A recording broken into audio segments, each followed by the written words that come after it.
Günaydınlar herkese. Bu sabahın ilk oturumunu açıyorum. Konferans başlığımız her ne kadar kronik böbrek yetmezliğinde yüksek mortaliteden sorumlu kim olup Doktor Hülya Hanım ve Zokalli'nin konuşmasıyla başlayacaktı. Ancak bir ulaşım kazası nedeniyle Zokalli'yi bu toplantıda dinleyemeyeceğiz maalesef. İkinci konuşmacımız olarak günün programında değişiklik yapılıp Alberto Ortiz konuşacak. İkinci konuşmacımız İspanya'dan Alberto Ortiz. Kendisi Türk Nefrolojisi'nin dostudur. Aynı zamanda Avrupa Nefroloji Derneği'nin yönetim kurulu üyesi. Aynı zamanda Avrupa Nefroloji'nin kardeş dergisi olan Clinical Kidney Journal'ın baş editörü. Ve Avrupa Nefroloji Derneği'nin birçok çalışma grubunda kendisi aktif olarak üye. Ve yine Avrupa'da Fabry Register'ın yürütme kurulunda olan değerli hocamız. Kendisi bize Fabry hastalığındaki güncel patojenez bilgilerini ve tedavideki monitorizasyon nasıl olmalı onunla ilgili değerli bilgilerini paylaşacak. Buyurun. Thank you very much. Good morning. I am obviously not Professor Zokalli, that as you know is the president-elect of the IRADTA, but I'll try to do my best. Okay, so this is my conflict of interest statement. And we are going to talk about Fabry disease. What's Fabry disease? This is an inherited disease in which there is a defect of an lysosomal enzyme, alpha-galactosidase A. The enzyme deficiency will lead to glycolipid accumulation over the years, starting from birth, and this eventually will lead to tissue injury that will lead to organ dysfunction.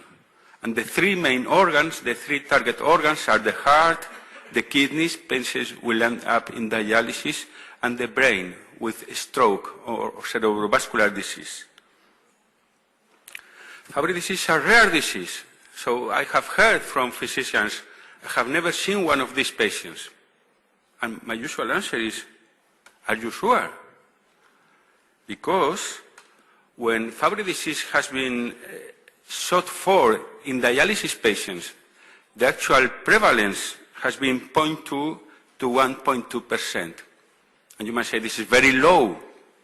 It is indeed low, but 20-fold to 100-fold higher than what the IRADTA registry or the USRDS registry say.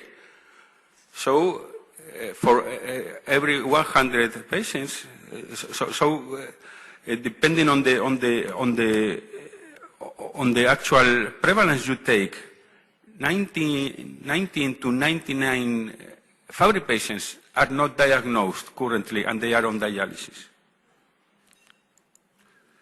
And this is the case for even the most advanced countries, like the United States, California. We got this report recently, Fabry disease in a renal allograft. And this is the biopsy of the transplanted kidney. The podocytes were full of glycolipid deposits.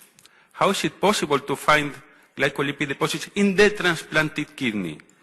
So this was the story. This was a 29-year-old lady, had chronic kidney disease, had renal biopsy, and 8 glomeruli were completely sclerotic, and the 2 glomeruli had segmental sclerosis. So despite electron microscopy findings with myelin bodies, the pathological diagnosis was focal segmental glomerulosclerosis. So she started dialysis. Fortunately, she had a sister, and the sister was HLA identical. So she got a transplant from her sister. And the transplant evaluation of the sister was apparently normal. But eventually, the lady, the 20-year-old lady, developed proteinuria, and she got a biopsy of the transplanted kidneys. And Fabry disease was diagnosed in the transplanted kidney, so the sister had Fabry disease, as did the patient. And the sister was married, and she had a son. And the son also had Fabry disease. So we may be missing diagnosis of Fabry disease, and if we diagnose a single patient, even if it's on dialysis or transplantation, we have the opportunity for the early diagnosis of the family members that may lead to early therapy. This may be even more important than the diagnosing our patient. So we have primary focal segmental glomerulosclerosis, we have secondary focal segmental glomerulosclerosis, and we have Fabry disease that may be disguised as focal segmental glomerulosclerosis. We need a very good pathologist and electron microscopy not to miss the diagnosis. There is experience for Turkey here, too. Professor Turkmen, in the TURK-5 study, chronic kidney disease patients found that 1.8% of males had Fabry disease. This may appear to be low, but it is still 200-fold higher than current understanding of the disease, the currently diagnosed patients. And this led to 3 diagnoses of family members per every Fabry patient diagnosed. Following this introduction, the key message is that Fabry disease is a rare disease, but maybe not as rare as we think, and we should keep our mind thinking about the diagnosis. I will focus on the 3 main things we have learned about the pathogenesis in the past 15 years. The first one is the underwater volcano. You know there are underwater volcanoes. Recently, near the Canary Islands in Spain, there was an underwater volcano that it will eventually give rise to a further new Canary Island. But for now, it is under the water, so you cannot see it from the surface. And in the Fabry world, in the Fabry nephropathy, this is the equivalent of silent structural changes that you can only see by renal biopsy. In childhood, you can only see deposits if you biopsy the kidney, and there are no outside manifestations, no pathological albuminuria, no decrease in renal function. Eventually, you will have these underwater submarine eruptions. They will break the surface. The volcano is still under the surface, but from time to time, pathological albuminuria will develop. And what do we understand by that? Albuminuria over 30 milligrams per gram. Eventually, the volcano will break the surface. We will have the new Canary Island. But by this time, when the diagnosis is obvious, with overt proteinuria, decreased glomerular filtration rate, the changes are irreversible. The volcano will remain above the surface despite therapy. So we should try to diagnose the disease before this later stage develops. This is where we can change the natural history with therapy. In this regard, we should consider chronic kidney disease as a pediatric manifestation of Fabry disease. And we should follow the old philosophers. Lao Tse, anticipate the difficult by managing the easy. It is easy to manage the early stages of Fabry nephropathy when you diagnose in childhood, that when you diagnose at 40 years of age, in the pre-dialysis stage. Also more modern philosophers, John Lubbock, what we see depends mainly on what we look for. So, regarding progression of chronic kidney disease in Fabry disease, the earliest changes are the renal cell deposits from birth. Then, during childhood, podocyte injury develops. But we can only see this if we look for them by renal biopsy. Then, pathological albuminuria develops in childhood in classical Fabry disease, which progresses to overt proteinuria. But we can only see this if we do analyze the urine and do the microalbuminuria assay. And many physicians caring for Fabry patients, they are metabolic physicians. They are not used to analyzing the urine. They are missing the kidney involvement. You should also assess for proteinuria. Eventually, GFR, glomerular filtration rate, decreases, and there you need a blood test for serum creatinine. And if you don't do any of this, the patient will eventually develop symptoms of kidney disease. But by that time, the disease is very advanced. And when you diagnose the patient, you will need to start dialysis. So if there is no biopsy, you will miss the very early stages. If you don't analyze the urine, you will miss the albuminuria and proteinuria. If you don't analyze the blood, you will miss the decrease in GFR, and you will end up with your patient in the emergency room needing dialysis. We nephrologists know this, but there are, as I said, there are internists, there are metabolic physicians that are not so familiar with natural history of proteinuric kidney diseases. On number 2, top 3 things we learned in the past 15 years. It's the podocyte is stupid. Paraphrasing James Carville, which was the presidential campaign strategist for Bill Clinton. At the time it's the economy stupid, the saying. So in fact, this is the podocyte, and we have missed it for many years. These are the podocytes. These are terminally differentiated cells that they do not divide, that they sit outside the glomerular capillaries, and they prevent proteinuria. So when you have pathological albuminuria, when you have proteinuria, you know the podocytes are injured. And they should be mortal. So they are terminally differentiated cells and they do not divide. They should be living with us as long as we remain in this planet. They should be with us for 70, 80, 90 years. They are like anemones. You know, anemones, they are immortal. There is a lot of interest in the biology of anemones because they don't die spontaneously. You have to kill them or eat them. So podocytes should be immortal too, but in fact, as they have such long lives, they can accumulate huge amounts of glycolipids. They can be accumulating glycolipids for decades.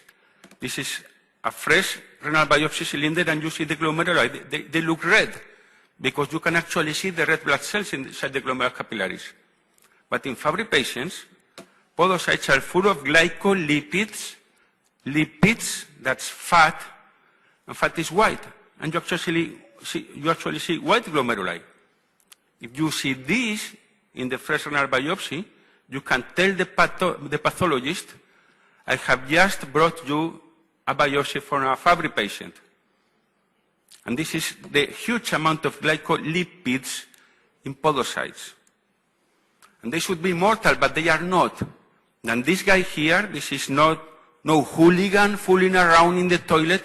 He's a cell biologist that knows that whenever he pees, he's losing some podocytes. So this is a farewell ceremony. Bye-bye, podocyte. I will not see you again. And as we all lose podocytes, remember when you go to the toilet in the coffee break, they are lost forever. It's like neurons. You lose one, you will never see it back again. So the difference between people that need dialysis before dying and people who die with normal functioning kidneys is the rate of podocyte loss in urine. And you can assess this. And this is microscopy of urine sediments from a Fabry patient stained with podocalixin. You can notice that this is a podocyte because it is stained with podocalixin, but also it's a Fabry podocyte. And you can see the holes there where the fat deposits are. And you can quantify the loss of podocytes. And as I told you, we all lose podocytes. Some people faster than others. But Fabry patients, either males or females, they lose much faster their podocytes. And once you lose a single podocyte, that starts the process that will end up in focal segmental glomerulosclerosis, glomerular fibrosis. Podocytes send survival signals from one to another. So you lose one podocyte, the adjacent podocyte is missing the survival signals. It has higher chances of being lost in urine or dying. And what we call focal segmental glomerulosclerosis, it will bring glomerular death. So once all your podocytes from a glomerulus have been lost, that glomerula is dead. It's not contributing to glomerular filtration. So it's an irreversible process. And we know that in Fabry patients, the process of podocyte injury starts very early. Please notice the age here. Renal biopsies from child as young as 4 years old to 18 years old. And with age, podocyte glycolipid inclusion will increase. And there are more podocyte inclusions than endothelial cell inclusions. And this is important because for many years, it was thought that Fabry disease was mainly an endothelial disease. And indeed, as we will see later, the pivotal clinical trials looked at endothelial cell deposits, because it was thought to be the key cell. And now we know that there are much more inclusions in podocytes, and that inclusions in podocytes, but not in endothelial cells, correlate with proteinuria, even in children, even when proteinuria is still within physiological range. And in these children, in every glomeruli, was at least some evidence of podocyte injury, segmental food process effacement. So from childhood, Fabry patients develop podocyte injury that leads to proteinuria, and this is earliest and more intense than endothelial injury. And in the adults, again, the higher the proteinuria, the faster the loss of glomerular filtration rate in natural history studies. And this is also true for other nephropathies, diabetic nephropathy, proteinuric nephropathies. When you have a proteinuric nephropathy, it progresses faster than you don't have proteinuria. And this is the case for Fabry disease, so the earlier we intervene, the better. And as I told you, the pivotal clinical trials looked at endothelial deposits. Agalsidase beta, 1 mg per kg, agalsidase alpha, 0.2 mg per kg, they both significantly decreased the amount of deposits in endothelial cells. However, there are some Sesame Street concepts that suggest that endothelial findings may not apply to podocyte. First is the concept of in and out. So this is the glomeruli, this is in, and this is out, in and outside of the bloodstream. When we treat Fabry disease, we inject agalsidase, recombinant enzyme, intravenously. So the first cell that the enzyme sees is the endothelial cell. It's quite easy for the enzyme to access the endothelial cells. But for podocytes are outside. It is not so easy for a protein to get outside the capillaries, outside the bloodstream, and reach cells that are outside. And the second concept we should remember from Sesame Street is the Cookie Monster and sharing cookies. So what I have depicted here is an endothelial cell, and the glycolipid deposits I have pictured as cookies. So endothelial cells, they undergo a turnover. So over time, they divide. And whenever an endothelial cell divides, it shares the cookies, the deposits between daughter cells. So if we use a very low dose of enzyme, enough to prevent further accumulation of deposits, but not enough to clear totally the past deposits, eventually in cells that undergo a turnover, we'll have cells that are completely cleared. Cells that undergo turnover, cells that share their cookies, cells that share the deposits with daughter cells. What about podocytes? Podocytes don't share the deposits. They don't share the cookies. They don't divide. So year after year after year, you get the same podocyte. If the enzyme dose is low, if you just prevent further accumulation of glycolipids, the podocyte will keep all the glycolipids, all the cookies that already had the first day you started therapy. So maybe the prediction, the theoretical prediction, the Sesame Street prediction, is that podocytes are harder to clear than endothelial cells. And this is the cells of interest for nephrology, the podocytes. So this is theory. What about practice? What does it look like in real life? Well, we have some data. These are very hard to get data. Repeat renal biopsies in children and young adults. These are from Norway, Camilla Tondel's work. So they treated for 5 years with different doses of agalsidase alpha or beta, and they observed that out of 12 patients, microalbuminuria normalized only in 5, not in all. Why is that? Baseline renal biopsy, white glomeruli. Renal biopsy after a mean 5 years of therapy. What was the result? White or red glomeruli? White or red? So the answer was white glomeruli for some patients and red glomeruli for some patients. What was the difference between the two patients, the white and the red glomerular patients? Mainly the cumulative dose over those years. So the higher the cumulative dose, the greater the clearance of glycolipids in podocytes. And these patients who cleared the glycolipids in podocytes were the ones that proteinuria went down. However, endothelial cells were cleared in all patients. So lower cumulative doses like these ones, no change in podocyte deposits, no change in albuminuria, but all endothelial cells were cleared. So there is a difference between clearing endothelial cells and clearing podocytes, and depends on the cumulative dose. They not only have these Norway people, patients with 2 biopsies, they have patients with up to 4 biopsies. Here are some examples. These are glycolipid deposits, 1, 2, 3 children. After several years of therapy, second biopsy, they have cleared podocytes to more or lower extent. Third biopsy, deposits are back. Why is that? Because there was a global shortage of enzyme. There was not enzyme for every patient in the world. So the doses had to be lower, or the dose changed, or the enzyme changed from beta to alpha. And these were the doses. Patients started with 1 mg per kg, but during the shortage, then dose was lower to 0.2 or even lower. And as a consequence of lower the dose, podocyte deposits went back. And a single patient had a 4th biopsy after 2 years of 1 mg per kg again. Podocyte deposits decreased again.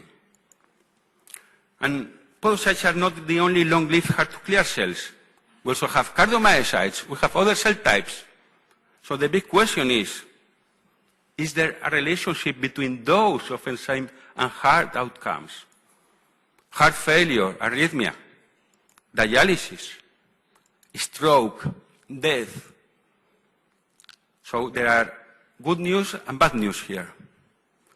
We will start with the bad news. Bad news are from last year. Reginald Deep, she's a Brazilian of Egyptian ancestry, performed a Cochrane systematic review. The conclusion, there is no evidence identifying in the alpha or beta form is superior or the optimal dose or frequency of ERT.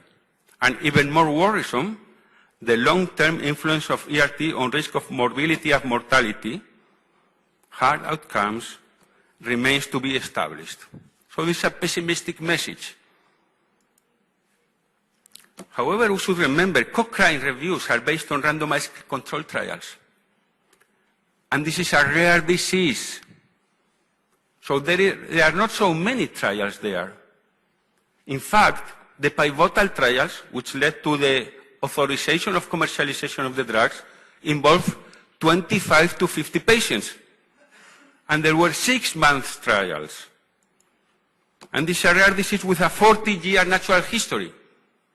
Disease present from birth, patient gets to dialysis at 40 years. What can we learn from a 6-month trial? We know little we learn. Authorities know we will learn little. So authorities require that registries are set up. So the bulk of the information comes from registries. It is there where you have thousands of patients treated for many years. It is not in the clinical trials where you have tens of patients. And then only one completed trial was a head-to-head comparison of alpha versus beta, which had an endpoint, secondary endpoint of heart outcomes. So we, as a reminder, agalsidase beta, approved dose 1 mg per kg, agalsidase alpha, approved dose 0.2 mg per kg. And this is the only trial that was completed head-to-head and went into the Cochrane analysis. Vedder et al. From the Academic Medical Center in Amsterdam. So they tested 0.2. This is the approved dose for alpha, but it is not the approved dose for beta. And this is the conclusion of the trial. Treatment failure occurred frequently in both groups. So 0.2 is no good for alpha, is no good for beta. But we have good and fresh news. As fresh as last month, published March 15. Same author, Reginald Deep, as the Cochrane review. And this is a complementary overview of the Cochrane publication based on cohort studies. So we have tens of patients from clinical trials in Fabry disease. We have thousands of patients from cohort studies. Why not look at them? And these are the conclusions. Need of dialysis. Agalsidase beta, several-fold lower incidence than no treatment. No significant difference between alpha and no treatment. Heart events. Agalsidase beta, 1 mg per kg, several-fold lower than no treatment.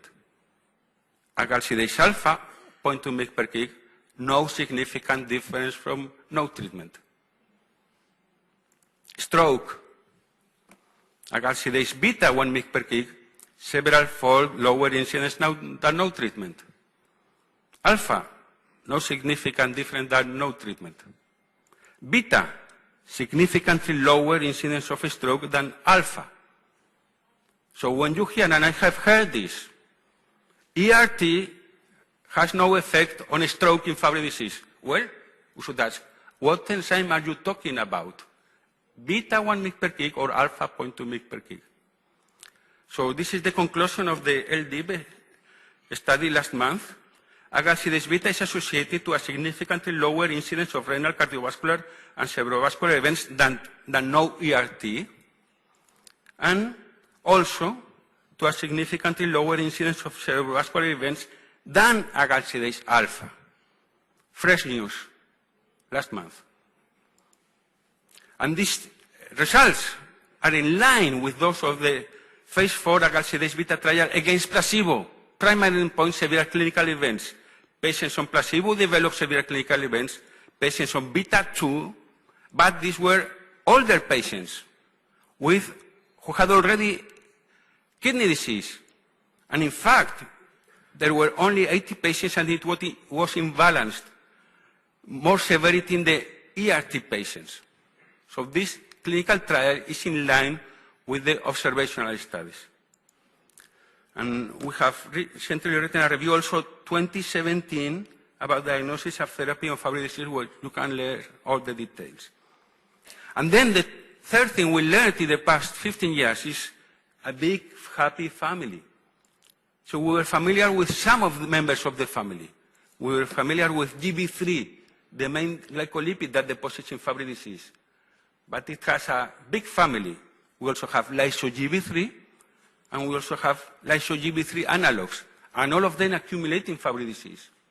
And we should focus on lyso-GB3. What's lyso-GB3? Well, it's the long-lost sibling of GB3. GB3 has 2 fatty acids. Lyso-GB3 has only 1 fatty acid. So it is more hydrosoluble. It circulates in the bloodstream. And it is very biologically active. So we know that it is responsive to dose. This is the change in lyso-GB3 when ERT is switched from agalsidase alpha 0.2 to agalsidase beta 1.0. There is a decrease, which is more notable in patients who have anti-agalsidase antibodies. So it is responsive to therapy. It may be used as a biomarker. It is also pathogenic. So we have performed a series of studies in our lab that in cultured podocytes, lyso-GB3 will promote an inflammatory response, synthesis of extracellular matrix, that's fibrosis, and expression of genes related to differentiation. And this is because it causes cell stress and autocrine secretion of TGF-beta 1, such as high glucose levels do. So it is an stressor for podocytes similar to high glucose levels that are involved in podocyte injury in diabetic nephropathy. Then lyso-GB3 correlated with disease severity. When you analyzed adults, the higher the lyso-GB3 levels in males or females, notice the different scale, the more severe heart disease. And also, the decrease in lyso-GB3 in response to therapy correlated to the decrease in left ventricular mass in response to therapy. So this may be used as a biomarker to monitor not only organ damage, as we do with renal function, left ventricular hypertrophy, etc., but glycolipid deposits. And this is the take-home message. The underwater volcano, family and organ damage, and specifically kidney damage, is a childhood disease. So we should try to study the family members in order to diagnose the children early and start as early as feasible therapy for the disease. It's the podocyte stupid. So we should focus in podocytes, and this has consequences for those as enzyme replacement therapy, and also for tissue protective strategies.